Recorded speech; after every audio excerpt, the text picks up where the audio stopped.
ಎಲ್ಲರಿಗೂ ನಮಸ್ಕಾರ. Welcome back to my channel. ನಾನು ನಿಮ್ಮ ಪ್ರೀತಿಯ ಭವ್ಯ. ಎಲ್ಲರೂ ಹೇಗಿದ್ದೀರಾ? ಎಲ್ಲರೂ ಚೆನ್ನಾಗಿದ್ದೀರಾ ಅಂತ ಅಂದ್ಕೊಳ್ತಾ ಇದ್ದೀನಿ. ನಾನು ಕೂಡ ತುಂಬಾ ಚೆನ್ನಾಗಿದ್ದೀನಿ.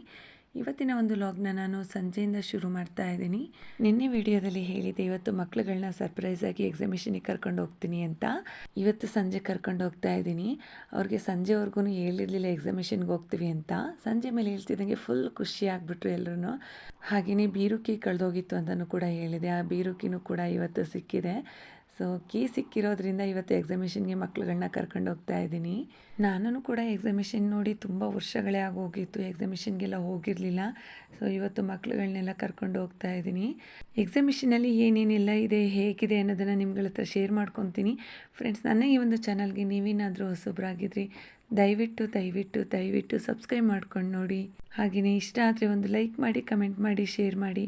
ವಿಡಿಯೋನ ಎಲ್ಲೂ ಕೂಡ ಸ್ಕಿಪ್ ಮಾಡದೆ ಪೂರ್ತಿಯಾಗಿ ನೋಡಿ ಫ್ರೆಂಡ್ಸ್. ರೆಡಿಯಾಗಿ ಬಂದು ಬಸ್ಸಕ್ಕೆ ಕಾದ್ವಿ. ಒಂದು ಅರ್ಧ ಮುಕ್ಕಾಲು ಗಂಟೆ ಆದ್ರೂ ಬಸ್ ಯಾವುದೂ ಬರಲಿಲ್ಲ. ಸೊ ಕೊನೆಗೆ ಆಟೋಗೆ ಬಂದ್ವಿ. ಆ ಆಟೋದವರು ಆ ಕಡೆನೂ ಇಲ್ಲ ಈ ಕಡೆನೂ ಇಲ್ಲ ಅನ್ನೋ ಹಾಗೆ ಮಧ್ಯದಲ್ಲಿ ನಿಲ್ಲಿಸಿದ್ರು. ಒಂದು ಸ್ವಲ್ಪ ದೂರ ನಡ್ಕೊಂಡು ಹೋದ್ವಿ. ನೀವು ಇಲ್ಲಿ ನೋಡ್ತಾ ಇರ್ಬೋದು ಎಂಟ್ರೆನ್ಸ್ ಇದು. ಫಸ್ಟಿಗೆ ಒಂದು ಹದ್ದನ್ನ ಇಟ್ಟಿದ್ದಾರೆ. ಅದ್ರದ್ದು ಸೌಂಡೂ ಕೂಡ ರಿಯಲ್ ಹದ್ದು ಥರನೇ ಇದೆ. ಇನ್ನು ಮುಂದೆ ಬಂದರೆ ಅಲ್ಲಿ ಒಂದು ಚಿಂಪಾಂಜಿನ ಇಟ್ಟಿದ್ದಾರೆ. ಅದನ್ನು ಕೂಡ ಅಷ್ಟೇ ರಿಯಲ್ ಅಂತಲೇ ಅನಿಸುತ್ತೆ. ಅಲ್ಲಿಂದ ಟಿಕೆಟ್ ತೊಗೊಂಡ್ವಿ. ನಾವು ಎಷ್ಟು 3 ಟಿಕೆಟ್ನ ತೊಗೊಂಡ್ವಿ. ಚಿಕ್ಕ ಮಕ್ಕಳಿಗೆ ಟಿಕೆಟ್ ಇರೋದಿಲ್ಲ, ದೊಡ್ಡೋರಿಗೆ ಮಾತ್ರ ಟಿಕೆಟ್ ಇರುತ್ತೆ. ಅಲ್ಲೇ ಬೋರ್ಡ್ನ ಹಾಕಿರ್ತಾರೆ, 3 ವರ್ಷ ಮೇಲ್ಪಟ್ಟ ಮಕ್ಳಿಗೆ ಮಾತ್ರ ಟಿಕೆಟು, ಅದರೊಳಗಿನ ಮಕ್ಳುಗಳಿಗೆ ಟಿಕೆಟ್ ಇರೋದಿಲ್ಲ ಅಂತ ಹೇಳಿಬಿಟ್ಟು.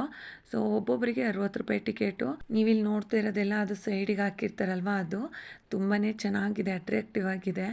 ಅಲ್ಲಿಂದ ಮುಂದೆ ಬಂತು ಅಂತ ಅಂದರೆ ಎಕ್ಸ್ಪೆಕ್ಟೇ ಮಾಡಿರಲಿಲ್ಲ ನಾನು ಎಷ್ಟು ಚೆನ್ನಾಗಿದೆ ಅಂತ ಹೇಳಿಬಿಟ್ಟು. ಎಲ್ಲ ರೀತಿ ಪಕ್ಷಿಗಳನ್ನೂ ಅಲ್ಲಿ ಇಟ್ಟಿದ್ದಾರೆ.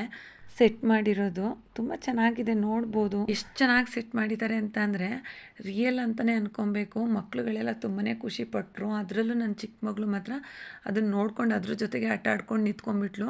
ಅಲ್ಲಿ ಎಲ್ಲೂ ಮುಟ್ಟೋದಕ್ಕೆ ಆಗೋದಿಲ್ಲ. ಅಲ್ಲಲ್ಲಿಗೆ ಗೇಟೆಲ್ಲ ಹಾಕಿದ್ದಾರೆ. ದೂರದಿಂದನೇ ಫುಲ್ ಖುಷಿಯಾಗಿ ಹೋಗ್ಬಿಟ್ಲು ಅದನ್ನೆಲ್ಲ ನೋಡ್ಬಿಟ್ಟು. ಅಲ್ಲೇ ಆ ಪಕ್ಷಿಗಳದ್ದು ನೇಮೆಲ್ಲ ಹಾಕಿದ್ದಾರೆ. ಆ ಕಲರ್ಫುಲ್ ಲೈಟಿಂಗ್ಸಲ್ಲಿ ಆ ಪಕ್ಷಿಗಳನ್ನ ನೋಡೋದಕ್ಕೆ ತುಂಬಾ ಚೆನ್ನಾಗಿತ್ತು. ನಾನು ಅಂದ್ಕೊಂಡಿದ್ದೆ ಮಕ್ಳುಗಳನ್ನ ಆಟ ಆಡಿಸ್ಕೊಂಡು ಕರ್ಕೊಂಬರೋದಷ್ಟೇ, ಈ ಥರ ಏನು ಇರೋದಿಲ್ಲ ಅಂತ ಅಂದ್ಕೊಂಡಿದ್ದೆ. ನಾವು ಟಿಕೆಟ್ ತೊಗೊಂಡು ಒಳಗಡೆ ಬಂದರೆ ಫಸ್ಟಿಗೆ ಈ ಪಕ್ಷಿಗಳನ್ನೆಲ್ಲ ಇಟ್ಟಿದ್ದಾರೆ. ನೋಡ್ಬೋದು, ಫೋಟೋ ತೊಗೋಬೋದು, ವಿಡಿಯೋ ಮಾಡ್ಕೊಬೋದು. ಹಾಗೆಯೇ ನೀವಿಲ್ಲಿ ನೋಡ್ತಾ ಇರ್ಬೋದು, ಪ್ರತಿಯೊಂದೂ ಅದ್ರದ್ದು ನೇಮೆಲ್ಲ ಹಾಕಿದ್ದಾರೆ. ತುಂಬಾ ಚೆನ್ನಾಗಿದೆ ಪಕ್ಷಿಗಳನ್ನೆಲ್ಲ ನೋಡೋದಕ್ಕೆ. ಹೋದ ಸರ್ತಿ ಎಕ್ಸಿಬಿಷನಲ್ಲಿ ಫಿಶ್ ಅಕ್ವೇರಿಯಮ್ ಇತ್ತಂತೆ. ಈ ಸರ್ತಿ ಯಾರೋ ಹೇಳಿದ್ರು ಅಷ್ಟೊಂದೇನು ಚೆನ್ನಾಗಿಲ್ಲ ಅಂತ. ಇನ್ನೇನು ಮಕ್ಳುಗಳನ್ನ ಆಟ ಆಡಿಸ್ಕೊಂಡು ಕರ್ಕೊಂಬರೋದು ಅಷ್ಟೇ ಅಂತ ಅಂದ್ಕೊಂಡಿದ್ದೆ. ಇಲ್ಲಿ ಬಂದು ನೋಡಿದ ಮೇಲೆ ಮನಸ್ಸಿಗೆ ತುಂಬಾ ಖುಷಿಯಾಯಿತು. 60 ರೂಪಾಯಿ ಕೊಟ್ಟು ಬಂದಿದ್ದು ಏನು ಲಾಸ್ ಅಂತ ಅನ್ನಿಸ್ಲಿಲ್ಲ ನನಗೆ. ಇನ್ನು ನಾವು ಸ್ವಲ್ಪ ಬೇಗನೆ ಅಂತ ಅಂದರೆ ಒಂದು 6:30ಗೆಲ್ಲ ಬಂದಿದ್ವಿ. ಜನ ಯಾರೂ ಇರಲಿಲ್ಲ, ಸ್ವಲ್ಪ ಜನ ಅಷ್ಟೇ ಇದ್ದಿದ್ದು. ಆರಾಮಾಗಿ ಎಲ್ಲ ಪಕ್ಷಿಗಳನ್ನೂ ನೋಡಿಕೊಂಡು ವಿಡಿಯೋ ಎಲ್ಲ ಮಾಡಿಕೊಂಡು ಆಮೇಲೆ ಮಕ್ಳುಗಳನ್ನ ಆಟ ಆಡೋದಕ್ಕೆ ಕರ್ಕೊಂಡು ಹೋದೆ. ಅವರು ಮನೆಯಿಂದ ಹೊರಡಬೇಕಾದ್ರೆ ಅದು ಆಟ ಆಡಬೇಕು, ಇದು ಆಟ ಆಡಬೇಕು ಅಂತ ಹೇಳ್ಬಿಟ್ಟು ಮಾತಾಡ್ಕೊಂಡಿದ್ರು. ಇಲ್ಲಿ ಬಂದಮೇಲೆ ಫಸ್ಟಿಗೆ ಪಕ್ಷಿಗಳನ್ನೆಲ್ಲ ನೋಡ್ತಿದ್ದಂಗೆ ಆ ಪಕ್ಷಿಗಳ ಜೊತೆಗೇ ತುಂಬ ಹೊತ್ತು ಟೈಮ್ ಸ್ಪೆಂಡ್ ಮಾಡಿದ್ರು. ಇನ್ನು ನಮ್ಮ ಗೊಂಬೆ ಈ ಪಕ್ಷಿಗಳನ್ನೆಲ್ಲ ನೋಡಿ ಫುಲ್ ಖುಷಿಯಾಗಿ ಹೋಗ್ಬಿಟ್ಲು. ಅದರಲ್ಲೂ ಕಲರ್ ಲೈಟ್ಗಳು ನೋಡೋಂತೂ ಕುಣಿದಾಡ್ತಾ ಇದ್ಲು. ಇನ್ನು ಅದರಲ್ಲಿ ಕೆಲವೊಂದೊಂದು ಪಕ್ಷಿಗಳನ್ನೆಲ್ಲ ಅವಳು ಗುರ್ತಿಸಿದ್ಲು. ಈ ಗೂಬೆ, ನವಿಲು, ಪೆಂಗ್ವಿನ್ನು, ಗಿಣಿ, ಮರಕುಡ್ಕ, ಇನ್ನು ಪಾರಿವಾಳ, ಇನ್ನು ಆಸ್ಟ್ರಿಕ್ ಕೋಳಿ, ಇನ್ನೂ ಸುಮಾರು ಪಕ್ಷಿಗಳನ್ನೆಲ್ಲ ಗುರ್ತಿಡಿದ್ಲು. ಅವಳಿಗೆ ನಾನು ಮನೆಯಲ್ಲಿ ಹೇಳ್ಕೊಟ್ಟಿದ್ದೆ, ಬುಕ್ಸಲ್ಲಿ ತೋರಿಸಿದೆ ಅವನ್ನೆಲ್ಲ. ಇಲ್ಲಿ ನೋಡ್ತಿದ್ದಂಗೆ ಅವಳು, ಓ ಅಮ್ಮ ಅದಿದೆ ಇದಿದೆ ನೋಡಿ ಅಮ್ಮ, ಎಷ್ಟು ಚೆನ್ನಾಗಿ ಸೌಂಡ್ ಮಾಡ್ತಾಯಿದೆ ಅಂತ ಹೇಳ್ಬಿಟ್ಟು ಖುಷಿಯಾಗಿ ಆಟ ಆಡ್ಕೊಂಡಿದ್ಲು. ಇನ್ನು ಮೇಲೆ ಡೆಕೋರೇಷನ್ನು ಕೂಡ ಅಷ್ಟೇ ತುಂಬಾ ಚೆನ್ನಾಗಿತ್ತು. ಇನ್ನು ಇಲ್ಲೇ ಜಾಸ್ತಿ ಟೈಮ್ ಆದರೆ ಅಲ್ಲಿ ಆಟ ಆಡಿಕೊಂಡು ಮನೆಗೆ ಹೋಗೋದಕ್ಕೆ ಟೈಮ್ ಆಗುತ್ತೆ ಅಂತ ಹೇಳ್ಬಿಟ್ಟು ಮಕ್ಳುಗಳನ್ನೆಲ್ಲ ಕರ್ಕೊಂಡು ಹೋಗ್ತಾ ಇದ್ದೀನಿ. ಗೊಂಬೆ ಅಲ್ಲಿಂದ ಬರ್ತಾನೆ ಇರಲಿಲ್ಲ. ಏನೇನೋ ನೈಸ್ ಮಾಡಿಕೊಂಡು ಅಲ್ಲಿ ಆಟ ಆಡಿಸ್ತೀನಿ ಹಾಗೆ ಹೀಗೆ ಅಂತ. ಅಲ್ಲಿ ರಾಟೆ ಬೇರೆ ಇತ್ತು, ಅದನ್ನು ತೋರಿಸ್ಕೊಂಡು ಅವಳಿಗೆ ಕಲರ್ಸ್ ಲೈಟ್ಗಳು ಅಂತಂದರೆ ತುಂಬಾ ಇಷ್ಟಪಡ್ತಾಳೆ. ಅಲ್ಲಿಂದ ಕರ್ಕೊಂಡು ಹೋಗ್ತಾ ಇದ್ದೀವಿ. ಇನ್ನು ಅಲ್ಲಲ್ಲೇ ಕೆಲವೊಂದು ಐಟಮ್ಸ್ಗಳನ್ನೆಲ್ಲ ಮಾರಾಟ ಮಾಡ್ತಿರ್ತಾರೆ, ಮನೆಗೆ ಬೇಕಾಗಿರೋ ಅಂಥದ್ದು. ಇನ್ನು ಬೇರೆ ಡ್ರೈ ಫ್ರೂಟ್ಸು, ಆ ಮಕ್ಕಳಿಗೆ ಆಟ ಸಾಮಾನು ಇರ್ಬೋದು, ಇನ್ನು ತಿನ್ನೋದಕ್ಕೆ ಏನೇನಾದರೂ ಚುರುಮರಿ, ಹಪ್ಪಳ, ಇನ್ನು ಪೊಟ್ಯಾಟೊ ಟ್ವಿಸ್ಟರು, ಹಾಗೆಯೇ ಎಲ್ಲ ರೀತಿಯೂ ಇರುತ್ತೆ. ಬೇಕಿದ್ರೆ ತಿನ್ಬೋದು, ಬೇಕಿದ್ರೆ ತೊಗೋಬೋದು ಐಟಮ್ಸ್ಗಳನ್ನ. ಇನ್ನು ನಾವಲ್ಲೇನು ತೊಗೊಳೋದಕ್ಕೆ ಹೋಗಲಿಲ್ಲ. ನಾನು ಮನೆಯಲ್ಲೇ ಮಕ್ಳಿಗೆ ಹೇಳ್ಕೊಂಡು ಕರ್ಕೊಂಬಂದಿದ್ದೆ. ನಮ್ಮ ಹತ್ರ ಇರೋದು ಇಷ್ಟು ಬಜೆಟು, ನೀವು ಇಷ್ಟರಲ್ಲಿ ಆಟ ಆಡಬೇಕು, ಇಷ್ಟನ್ನೇ ತಿನ್ನಬೇಕು, ಏನಾದರೂ ಬೇಕು ಅಂದರೆ ಅದ್ರಲ್ಲಿ ಒಂದೆರಡು ಏನಾದ್ರು ತೊಗೋಬೋದು ಅಂತ ಮನೆಯಲ್ಲೇ ಮಾತಾಡ್ಕೊಂಬಂದಿದ್ವಿ. ಸೊ ಅವರಿಬ್ರು ಡಿವೈಡ್ ಮಾಡ್ಕೊಂಡ್ರು, ನಾನು 3 ಆಟ ಅವ್ರು 3 ಆಟ ಅಂತ ಹೇಳಿಬಿಟ್ಟು ಇಬ್ಬರು ಸೇರಿ 3 ಆಟ ಆಡಿಕೊಂಡ್ರು. ಇನ್ನು ನನ್ನ ಗೊಂಬೆಗೆ ಒಂದು ಆಟನ ಆಡಿಸ್ದೆ 50 ರೂಪಾಯಿನ ಕೊಟ್ಟು. ಅಲ್ಲಿ ಚಿಕ್ಕ ಮಕ್ಳಿಗೆ ಇಷ್ಟು ದುಡ್ಡು, ದೊಡ್ಡವ್ರಿಗೆ ಇಷ್ಟು ದುಡ್ಡು, ಹಾಗೆಯೇ ದೊಡ್ಡವ್ರಿಗೆ ಬೇರೆ ಗೇಮು, ಚಿಕ್ಕ ಮಕ್ಳಿಗೆ ಬೇರೆ ಗೇಮ್ ಅಂತ ಎಲ್ಲ ಇದೆ. ಇನ್ನು ದುಡ್ಡಿದ್ದಿದ್ರೆ ಎಲ್ಲದರಲ್ಲೂ ಕೂರಿಸ್ಬೋದಿತ್ತು ಗೊಂಬೆ ಮರಿನ, ಎಲ್ಲ ಚೆನ್ನಾಗಿತ್ತು. ಆದರೆ ನಮ್ಮ ಹತ್ರ ದುಡ್ಡು ಅಷ್ಟೊಂದು ಇರಲಿಲ್ಲ, ಸ್ವಲ್ಪನೇ ಇದ್ದಿದ್ದು. ಹಾಗಾಗಿ ಅವಳನ್ನ ಒಂದು ಕೂರಿಸ್ದೆ. ನೆಕ್ಸ್ಟು 3 ಜನನೂ ಟ್ರೈನಿಗೆ ಕೂರಿಸಿದ್ರೆ ಆಗುತ್ತೆ ಅಂತ ಹೇಳ್ಬಿಟ್ಟು ಸುಮ್ಮನೆ ಆದೆ. ಇನ್ನು ಅವರು ಒಂದು 3 ಗೇಮ ಆಟ ಆಡಿದ್ರು, ಒಟ್ಟಿಗೆ ಹೋದರು, ಸಪ್ರೇಟಾಗಿ ಬೇಡ ಅಂತ ಹೇಳಿದೆ. ಹಾಗಾಗಿ ಒಟ್ಟಿಗೆ ಹೋದರು. ಇನ್ನು ಅಲ್ಲೇ ಸೈಡಲ್ಲಿ ಗೇಮ್ಗಳನ್ನ ಇಟ್ಟಿದ್ರು. ಆ ಗೇಮು ಬಾಲ್ನ ಎಸ್ತು ಅದೇನೋ ಗೊತ್ತಿಲ್ಲ, ಒಟ್ಟು ನಾವು ಆ ಕಡೆ ಹೋಗಲಿಲ್ಲ. ಒಟ್ಟು ಗೇಮ್ ಎಲ್ಲ ಇತ್ತು. ಇನ್ನು ಅಲ್ಲಿ ಹೋದರೆ ನಮಗೂ ಆಟ ಆಡಬೇಕು ಅಂತ ಅನಿಸುತ್ತೆ. ಅದು ಇದು ಎಲ್ಲ ಲಾಟ್ರಿ ಥರ ಇಟ್ಟಿರ್ತಾರೆ. ಇದು ಆಡಿದ್ರೆ ನಮಗೆ ಹೊಡಿಬೋದೇನೋ ಅನ್ನೋ ಆಸೆ ಬಂದುಬಿಡುತ್ತೆ ಅಂತ ನಾವು ಆ ಕಡೆ ಹೋಗೋದಕ್ಕೆ ಹೋಗಲಿಲ್ಲ.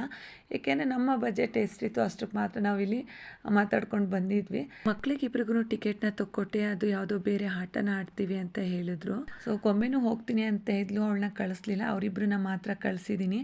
ಅದು ತಿರುಗ್ತಾ ಇರೋದನ್ನ ನೋಡಿದ್ರೆ ನಮಗಿಲ್ಲೇ ತಲೆ ಸುತ್ತ ಬಂದಂಗಾಗುತ್ತೆ. ಅಲ್ಲಿ ಕುತ್ಕೊಂಡು ಹೇಗೆ ಆಟ ಆಡ್ತಾರೋ, ನಿಜವಾಗ್ಲೂ ಧೈರ್ಯ ಬೇಕು ಮಾತ್ರ ಅದೆಲ್ಲ ಆಟ ಆಡೋದಕ್ಕೆ. ಇನ್ನು ಗೊಂಬೆ ಇದನ್ನೆಲ್ಲ ಇದೇ ಫಸ್ಟ್ ಟೈಮ್ ಈ ರೀತಿ ಎಲ್ಲ ನೋಡ್ತಾ ಇರೋದು. ಎಲ್ಲ ಕಡೆ ನೋಡಿ ಫುಲ್ ಖುಷಿಯಾಗಿ ಹೋಗ್ಬಿಟ್ಲು. ಕಲರ್ ಲೈಟು ಆಟ ಆಡ್ತಿರೋದು ಮಕ್ಳುಗಳನ್ನೆಲ್ಲ ನೋಡಿ ತುಂಬಾ ಖುಷಿಯಾದ್ಲು. ನಾನು ಆಟ ಆಡ್ತೀನಿ ಅಂತ ಅಂದ್ಲು. ಸೊ ಇಲ್ಲಿ ಯಾವುದೋ ಒಂದು ಆಟ ಇತ್ತು ಏರೋಪ್ಲೇನ್ದು, ಅದರೊಳಗಡೆ ಕೂರಿಸಿದ್ದೀನಿ.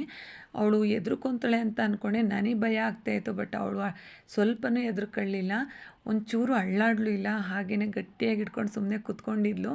ಅವಳಿಗೆ ಧೈರ್ಯ ಇದೆ, ನನಗೆ ಧೈರ್ಯ ಇಲ್ಲ ಅಂತ ಅನ್ನಿಸ್ಬಿಡ್ತು. ಇನ್ನು ಅವರಿಬ್ರು ಕೂಡ ಆಟ ಆಡ್ತಾಯಿದ್ರು. ಸುಮ್ಮನೆ ನಿಂತ್ಕೊಳ್ಳೋದು ಯಾಕೆ ಅಂತ ಹೇಳ್ಬಿಟ್ಟು ಇವಳನ್ನ ಆಟ ಆಡಿಸ್ತಿದ್ದೆ. ಅವ್ರು ಆಟ ಆಡ್ಕೊಂಡು ಬಂದು ರಾಟೆಗೆ ಹೋಗ್ತೀವಿ ಅಂತ ಅಂದರು. ಸರಿ ಅಂತ ಹೇಳ್ಬಿಟ್ಟು ರಾಟೆಗೂ ಟಿಕೆಟ್ ತೊಗೊಟ್ಟೆ. ಹೋಗಿ ಕೂತ್ಕೊಂಡು ಆಟ ಆಡ್ತಾ ಇದ್ದಾರೆ. ಅವ್ರು ಬರೋವರೆಗೂ ನಾವಿಲ್ಲಿ ಕೆಳಗಡೆನೇ ಕೂತ್ಕೊಂಡು ವೀಡಿಯೋನ ಮಾಡ್ತಾಯಿದ್ವಿ. ಅವಳಿಗೆ ಇದೇ ಫಸ್ಟ್ ಟೈಮ್ ಅಲ್ವಾ ಎಲ್ಲ ನೋಡ್ತಿರೋದು. ಸ್ವಲ್ಪ ಹೊತ್ತು ಎಲ್ಲ ಕಡೆ ನೋಡಿದ್ಲು. ಅದು ನೋಡ್ತೀನಿ ಇದು ನೋಡ್ತೀನಿ ಅಂತ ಅಂದ್ಲು. ಸರಿ ಅಂತ ಹೇಳ್ಬಿಟ್ಟು ಅಲ್ಲಿ ಜಾಸ್ತಿ ಟೈಮ್ ಕೂತ್ಕೊಳ್ಳೋದಕ್ಕೆ ಹೋಗಲಿಲ್ಲ. ಎಲ್ಲನೂ ತೋರಿಸ್ಕೊಂಡು ಬಂದೆ. ಅಷ್ಟರೊಳಗಡೆ ಇವ್ರ ಆಟನೂ ಕೂಡ ಮುಗ್ದಿತ್ತು. ಇಳಿದು ಬರ್ತಿದ್ದಾರೆ, ಫುಲ್ಲು ಖುಷಿ. ನಾನೆಲ್ಲೋ ಹೆದ್ರುಕೊಂತಾರೆ ಅಂತ ಅಂದ್ಕೊಂಡ್ರೆ ಇಬ್ಬರೂ ಹೆದ್ರುಕೊಂಡಿಲ್ಲ. ಅಲ್ಲಿ ಏನೇನಾಯಿತು ಹೇಗೆಲ್ಲ ಖುಷಿಯಾಗಿದ್ವಿ ಅಂತ ಹೇಳ್ಬಿಟ್ಟು ನಗಾಡ್ಕೊಂಡು ಬಂದು ಹೇಳ್ತಿದ್ದಾರೆ. ಇನ್ನು ನನ್ನ ಮಗ ಪೊಟ್ಯಾಟೊ ಟ್ವಿಸ್ಟರ್ ಬೇಕು ಅಂತ ಅಂದ. ಅಲ್ಲಿ ಏನೇ ತೊಗೊಳಕ್ಕೆ ಹೋದ್ರೂ ಫುಲ್ ಕಾಸ್ಟ್ಲಿ ಇರುತ್ತೆ. ಮಾತ್ರ ಇದ್ದಿದ್ದ ಬಜೆಟಿಗೆ ನಾವು 2ನ ತೊಗೊಳ್ಳೋಣ ಅಂತ ಅಂದ್ಕೊಂಡ್ವಿ. ಕೊನೆಗೆ ಬೇಡ ಅಂತ ಹೇಳ್ಬಿಟ್ಟು 1ನ ತೊಗೊಂಡು 1ರಲ್ಲೇ 4 ಜನನೂ ತಿನ್ಕೊಂಡ್ವಿ. ಅಲ್ಲಿಂದ ಬಂದು ಟ್ರೈನಲ್ಲಿ ಕುತ್ಕೊತೀವಿ ಅಂತ ಹೇಳಿದ್ರು. ಅವರಿಬ್ಬರಿಗೆ ಟಿಕೆಟು, ಇನ್ನು ಗೊಂಬೆಗೆ ಟಿಕೆಟ್ ಇರಲಿಲ್ಲ. ಹೋಗಿ ಕುತ್ಕೊಂಡ್ರು, ಜನನೇ ಇರಲಿಲ್ಲ, ಅವರೇ 3 ಜನ ಇದ್ದಿದ್ದು. ಅದನ್ನು ಆಟ ಆಡಿಕೊಂಡು ಕರ್ಕೊಂಡು ಹೋಗ್ಬೇಕಾದ್ರೆ ಅಲ್ಲಿ ಜಾರುಗುಪ್ಪೆ ಮೇಲೆ ಆಟ ಆಡ್ತೀನಿ ಅಂತ ಹೇಳಿದ್ಲು. ನನ್ನ ಹತ್ರ ಅಮೌಂಟು ಸಾಲ್ಟೇಜ್ ಇತ್ತು, ಆದ್ರೂ ಹೇಗೋ ಅಡ್ಜಸ್ಟ್ ಮಾಡಿಕೊಂಡು ಅವಳನ್ನ ಹತ್ಸಿದ್ರೆ ಅವಳು ಹತ್ತುತ್ತಾನೆ ಇರಲಿಲ್ಲ. ಯಾಕೆ ಅಂದರೆ ಇದೇ ಫಸ್ಟ್ ಟೈಮ್ ಅಲ್ವಾ ಬಂದಿರೋದು, ಇದೇ ಫಸ್ಟ್ ಟೈಮ್ ಆ ಥರ ಗೇಮೆಲ್ಲ ನೋಡ್ತಿರೋದು. ಸೊ ಅವಳು ಹತ್ತಲಿಲ್ಲ. ಕೊನೆಗೆ ಅವಳನ್ನ ಕರ್ಕೊಂಡು ನನ್ನ ಮಗನ್ನ ಕಳಿಸಿ ಆಟ ಆಡಿಸ್ಕೊಂಡು ಕರ್ಕೊಂಬಂದ್ವಿ. ಅಲ್ಲಿಂದ ಬಂದು ಒಂದು ಅಂಗಡಿಯಲ್ಲಿ ನೋಡಿದ್ರೆ ಪೆನ್ಗಳು ಎಷ್ಟು ವೆರೈಟಿ ಪೆನ್ಗಳಿತ್ತು ಅಂತ ಅಂದರೆ, ಈ ಥರನೂ ಪೆನ್ಗಳಿರುತ್ತೆ ಅಂತ ಊಹೆನೂ ಮಾಡ್ಕೊಳ್ಳೋದಕ್ಕಾಗೋದಿಲ್ಲ, ಆ ಥರ ಪೆನ್ಗಳೆಲ್ಲ ಇತ್ತು. ನಮ್ಮ ಹುಡುಗರು 1-2 ಪೆನ್ನ ತೊಗೊಂಡ್ರು. ಇನ್ನು ನನ್ನ ಮಗಳು ತುಂಬ ದಿನದಿಂದ ಕಿಚನ್ ಸೆಟ್ ಬೇಕು ಆಟ ಆಡೋದಕ್ಕೆ ಅಂತ ಹೇಳ್ತಾ ಇದ್ಲು. ಕಿಚನ್ ಸೆಟ್ ತೊಗೊಂಡ್ವಿ. ಇನ್ನೇನು ತೊಗೊಳೋದಕ್ಕೆ ಹೋಗಲಿಲ್ಲ. ಅಷ್ಟರೊಳಗಡೆ ನಮ್ಮನೆಯವ್ರು ಬಂದು ಫೋನ್ ಮಾಡಿದ್ರು, ನಾನು ಬಂದಿದ್ದೀನಿ, ಎಲ್ಲಿದ್ದೀರಾ, ಇನ್ನೂ ಮುಗ್ದಿಲ್ವಾ ಅಂತ. ಟೈಮ್ ಆಗಲೇ ಒಂದು 9:30 ಆಗೋಯ್ತು ನಾವು ಆಚೆ ಬರೋ ಅಷ್ಟರೊಳಗಡೆ. ಆ ಎಕ್ಸಿಬಿಷನ್ ಒಳಗಡೆ ಟೈಮ್ ಹೋಗಿದೆ ಗೊತ್ತಾಗಲಿಲ್ಲ. ಕಷ್ಟದಲ್ಲಿ ಎಲ್ಲ ಕೈ ಬಿಟ್ಟರು, ಸೋತರು, ಸಾಯಬೇಡ. ನಂಬಿಕೆ ಇಟ್ಟು ಒಂದು ಪ್ರಯತ್ನ ಮಾಡಿ ನೋಡು, ಆ ಭಗವಂತನೇ ನೆರಳಾಗಿ ಕಾಯ್ತಾನೆ. ಹೌದು ಅಲ್ವಾ? ಇದಿಷ್ಟು ಇವತ್ತಿನ ಲಾಗ್ ಆಗಿತ್ತು. ಧನ್ಯವಾದಗಳು.